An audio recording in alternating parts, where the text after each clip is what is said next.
Sa video na ito mga ka-dreamers, ibabahagi ko sa inyo yung pag-cultivate ng aming munting sakahan after 7 years.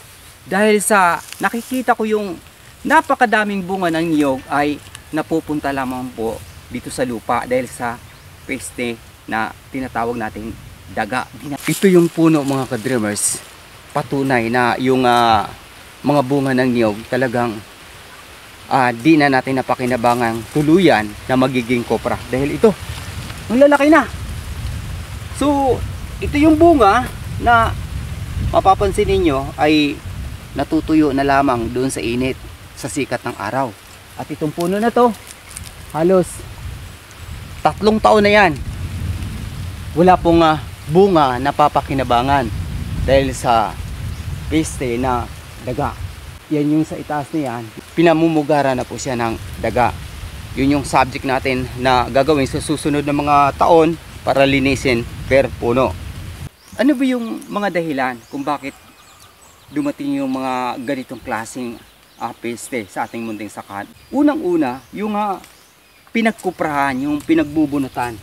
So itong pinagbunutan dito mga ka-dreamers, dito iniiwan nung mga nasundan ko na mga kaanak din, member ng family, nagkokopra dito, iniiwan nila sa masakahang ito, sa mga puno ng niyog. So, ang ginagawa ko ngayon, tuluyang linisin. Yun yung ating pangunahing layunin.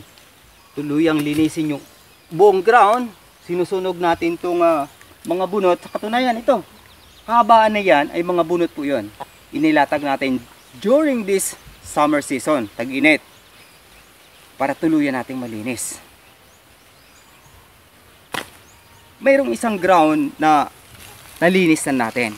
Ibabahagi ko sa inyo kung gaano kaganda yung paligid dapat bago natin siya tuluyang punlaan ng iba't ibang crops. Ginagawa natin ito, nililinis natin itong area na ito, part, kapag gabi, nag-overtime po tayo, gamit yung solar, pati yung rechargeable flashlight. Bakit nga gabi ko ginagawa ito? Dahil sa napakadelikado kapag ganitong summer season. Malakas yung hangin. At yung mga dahon ng niyog, yung mga tangkay ay nalalaglag siya ng biglaan. Kaya para maiwasan natin yung disgrasya, gabi natin ginagawa ito, nililinis natin.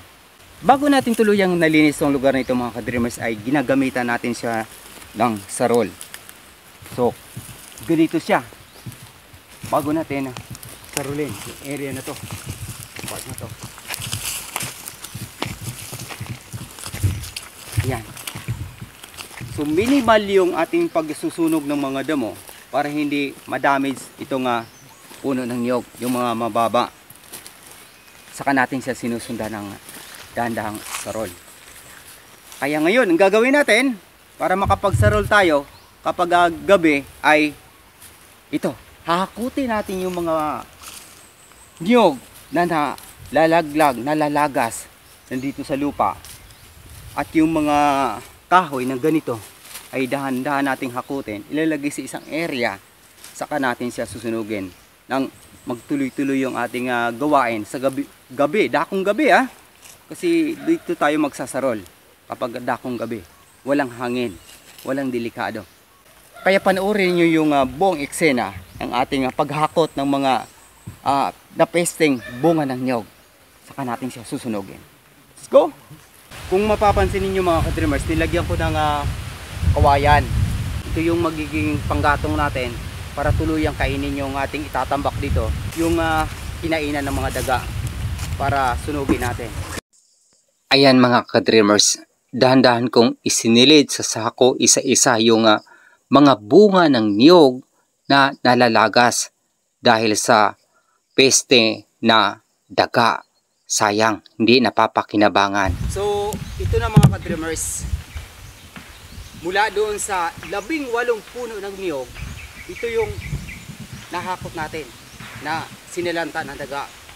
Tinatayang nasa 500 piraso ito na niyog na nasasayang.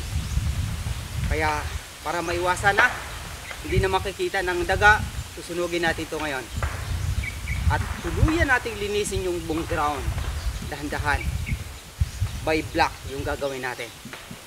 Kaya sisindihan na natin ng mahatulan. Di na pamahaya ng daga. So ito na mga ka-dreamers, in reality, buhay magniniyog, coconut farmers.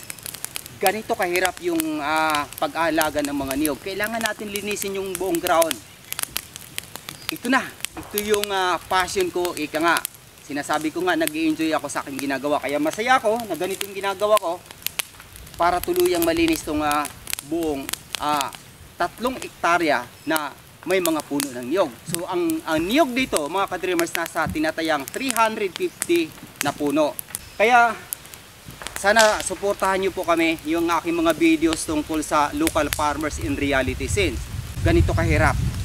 Dahil sa 7 years na hindi na-cultivate itong 3 hectares ay napakahirap yung panimula na ginagawa ko para tuluyang manumbalik yung kalinisan ng aming munting sakahan. Saka tayo dadako uli doon sa 3 hektarya naman sa isang parcel sa dakong itaas naman, paakyat ng kabundukan. So meron pang 3 hektarya doon na kailangan din natin linisin. Sa ngayon dito muna tayo nakapokus sa buong 3 hektarya na ito. 2 hectares nito patag at ang isang hektarya naman ay bahagyang paakyat na. Sa ground na to pinapangarap ko yung kalinisan, saka natin punlaan ng kamuti crops. Then, mag-second cropping tayo ng luya farming. Dito, sa mga tabi ng puno ng niyog. Buong kapatagan na ito, pupunuin natin ng luya sa inaharap. Kaya kung baguhan ka pa sa aking YouTube channel, Dreams Visions TV, maaari niyo po akong tulungan sa pamamagitan ng inyong pag-follow at pag-subscribe. At sa hinaharap, sa aking mga pangitaing panaginip ayon sa Biblia, mga tanda at kababalaghan bago ang dakilang araw ng Panginoong Jesucristo. Hanggang sa muli, maraming salamat sa pakikinig at pag-subscribe. Papuri sa Diyos, sa ngalan ng Ama, ng Anak at ng Espiritu Santo. Amen. God bless. Ayan. So napakahirap yung proseso na ginagawa ko para tuluyang malinis. Kung mapapansin ninyo, pagdadamo, saka hinahakot yung mga pinagkainan ng mga daga. Tapos yung mga bunot naman, binubungkal natin, binibilad sa araw, saka tuluyang sinusunog. Hanggang sa tuluyan natin ito malinis yung buong ground. Ganito kasaya. Thrill, ika nga. Kaya suportahan nyo po kami, mga ordinaryong magsasaka. Yung aming mga produkto sana bilhin nyo po sa tamang halaga. At suportahan niyo yung aking mga videos tungkol sa local farmers in reality scene. Dahil sa ordinaryong magsasaka po yung ibabahagi ko sa inyo in reality. Kung ano yung ginagawa namin bilang ordinaryong magsasaka. From farming to transportation ng aming mga produkto. God bless.